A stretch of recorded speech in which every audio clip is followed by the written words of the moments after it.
یہ نہر ہی تو ہے۔ یہ سعودی عرب کے دارالحکومت ریاض ایک شہر کا واقعہ ہے۔ ایک نیک خاتون رمضان المبارک کے مہینے میں ہر روز افطار سے پہلے تمام بچوں کو اکٹھا کرتی اور ان سے کہتی کہ جو کچھ میں کہوں اور کروں تم بھی وہی کہنا اور کرنا۔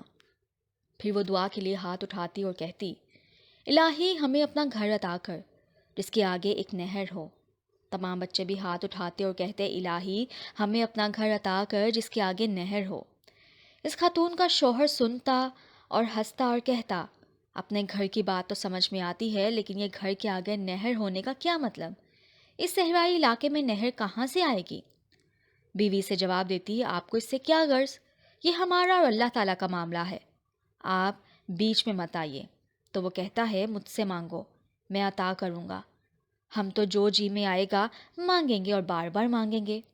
غرض وہ ہر روز اسی طرح بچوں کو اکٹھا کرتی، خود بھی دعا کرتی اور ان سے بھی دعا کرواتی۔ رمضان المبارک بیت گیا۔ ایک دن اس شخص نے، جو کہ اس خاتون کا شوہر تھا، اس نے ہنس کر کہا، اب بتاؤ کہاں ہے تمہارا اپنا گھر اور کہاں ہے وہ نہر؟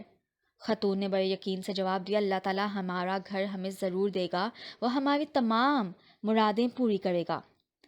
اس سے اگلا واقعہ وہ خاتون خود بیان کرتی ہے۔ وہ کہتی ہے، میں شوال کے 6 روزے رکھ کر فارغ ہوئی تھی کہ ایک روز بڑا عجیب واقعہ پیش آیا۔ میرے شوہر نماز عصر کے بعد مسجد سے نکل رہے تھے کہ ریاض کے ایک نہایت امیر آدمی نے اس کا راستہ روکا اور میرے شوہر اسے جانتے تک نہ تھے۔ اس آدمی نے انہیں سلام کیا اور کہا، میرے پاس ایک گھر ہے، آدھے گھر میں تو میرے والد رہتے ہیں، گھر کا دوسرا نصف حصہ خالی پڑا ہے۔ اللہ تعالیٰ نے مجھے اور میری اولاد کو اپنے فضل و کرم سے بہت کچھ دیا ہے، ہمیں اس آدھے گھر کی ضرورت نہیں۔ آج میں اس ارادے سے نکلا تھا کہ نماز عصر کے بعد مسجد سے نکلنے والے پہلے آدمی کو میں آدھا گھر دے دوں گا۔ یوں آپ سے ملاقات ہوئی تو گزارش یہ ہے کہ میرا آدھا گھر آپ ہدیتاً قبول فرمائیے۔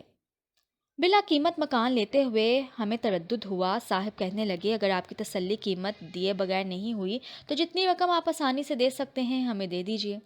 ہم نے ادھر ادھر سے کچھ رقم جمع کی، جو کم و بیش کچھ ریال ہی تھے۔ وہ رقم ہم نے اس آدمی کے حوالے کر دی۔ اب ہم اس آدھے مکان کے مالک تھے اور ریاض کے ایک ماڈرن علاقے میں وہ گھر واقع تھا۔ سچ ہے کہ جو آدمی سچے دل سے اللہ تعالیٰ کو پکارتا ہے، اللہ تعالیٰ اس کی پکار ضرور سنتا ہے۔ لیکن ایک بات نے مجھے پریشان کر رکھا تھا، میں نے اللہ تعالیٰ سے جو گھر مانگا تھا، اس کے آگے تو نہر ہونی تھی۔ مکان تو مل گیا پر اس کے آگے نہر نہیں تھی۔ میں نے ایک عالم دین سے پوچھا کہ اللہ تعالیٰ تو فرماتا ہے کہ مجھ سے مانگو میں تمہیں عطا کروں گا، میں نے اللہ سے نہر کنارے گھر مانگا تھا، گھر تو مل گیا، نہر نہیں ملی۔ ان عالم دین کو میری دعا اور میرے ایقان قبولیت پر بڑی حیرت ہوئی۔ انہوں نے دریافت کیا، اس وقت آپ کے گھر کے سامنے کیا ہے؟ میں نے کہا، اس وقت ہمارے گھر کے سامنے ایک خوبصورت مسجد ہے۔ عالم دین مسکرائے فرمایا، یہ نہر ہی تو ہے۔ حدیث میں آیا ہے کہ رسول پاک صلی اللہ علیہ وآلہ وسلم نے ایک دفعہ صحابہ کرام سے فرمایا، آدمی کا گھر نہر کنارے ہو اور وہ اس میں روزانہ 5 بار غسل کرے تو کیا اس کے بدن پر میل کچیل باقی رہے گا؟ صحابہ کرام نے جواب دیا، نہیں یا رسول اللہ صلی اللہ علیہ وآلہ وسلم، ان کے بدن پر میل کچیل باقی نہیں رہے گا۔